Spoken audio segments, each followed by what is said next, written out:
Hi, my name is Nathan and welcome to the Daily Word.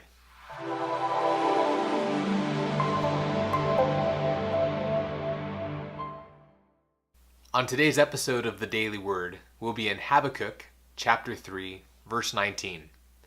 Let's read the scripture together on the count of three. 1, 2, 3. The sovereign Lord is my strength. He makes my feet like the feet of a deer. He enables me to go on the heights. Our daily word for today is the word sovereign. Let's say this word together. Sovereign. So what does that word mean? What does sovereign mean? Usually when you see the word sovereign, you hear the word sovereign, we're talking about a king. Usually you can say that the king is sovereign over his empire, or the king is sovereign over his country or territory. So what that means is the king has total control over that piece of land or over those people in that country or in the empire. Or you can say that the country has sovereignty over certain things.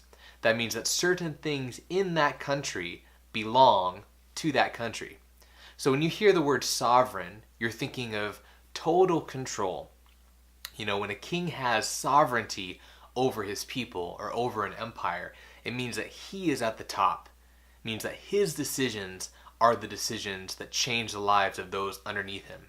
He makes the decisions to protect the land. Everything underneath him is under his control. So you can say the king is sovereign over his empire, over a country. So when you think of sovereign, it's total control. So let's take that understanding of the word sovereign and go back into Habakkuk. So what it says is it says that the Lord is sovereign. So in this verse, in this scripture, it's saying that God is sovereign. What that means that he is totally in control. Now that can be hard to believe and hard to experience and understand when things seem out of control. When things go away that we don't expect it to, or when life takes a turn that doesn't seem like it makes sense, it can be very challenging to believe that God is in control.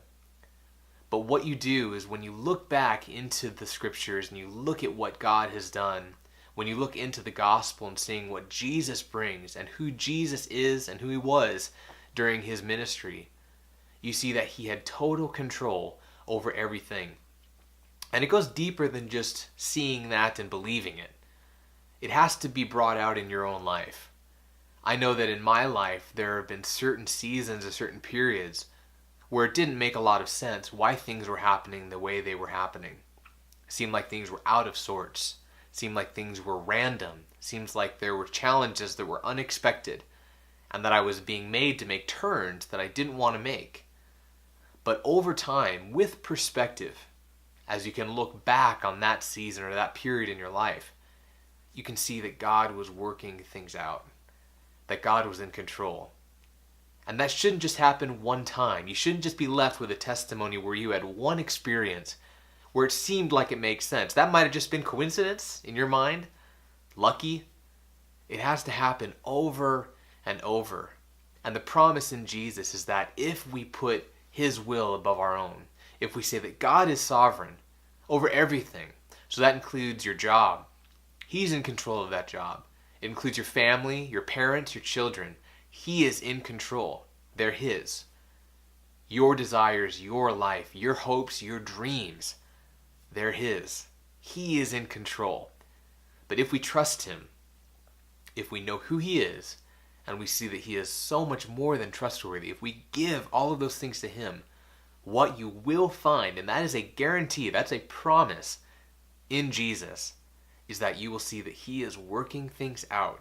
Not only is he in control, but he is perfectly in control. That he is working things out better than you could have expected, even through trials.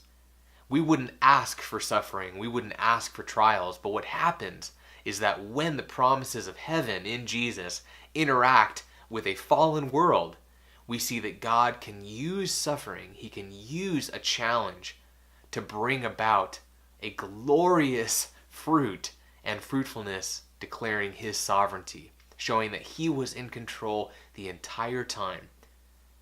So much of the relationship with God is God speaking to us and asking us to trust Him and asking us to acknowledge that He is capable of doing these things and accomplishing what needs to be done.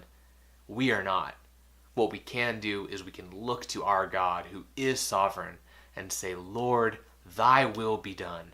Not my will, but thy will be done. And you will see that He is in control. And thank God, praise Jesus, He is in control. Because if we were just in control, if I was just in control, it would be a mess. But thank God He is in control. He has always been in control, and He will always be in control because He is sovereign. Well, that does it for today's episode of the Daily Word. If you liked today's video, if it helped you, go ahead and click the subscribe button. But more importantly, go and try to use this word. Try and think of examples, ways you can word the word sovereign. Think of things in your life that have total control over other things. And you could apply the word sovereign using our definition. And if you have any sentences or anything you want to practice, use the comment section below and practice there. But again, go deeper and think about what that means in your life if God is sovereign. That you are no longer holding all the strings together, but that God is sovereign. He is in control and working things out for you so that you can grow in your faith in Jesus and have peace. Well, my name is Nathan, and this was your Daily Word. See you next time.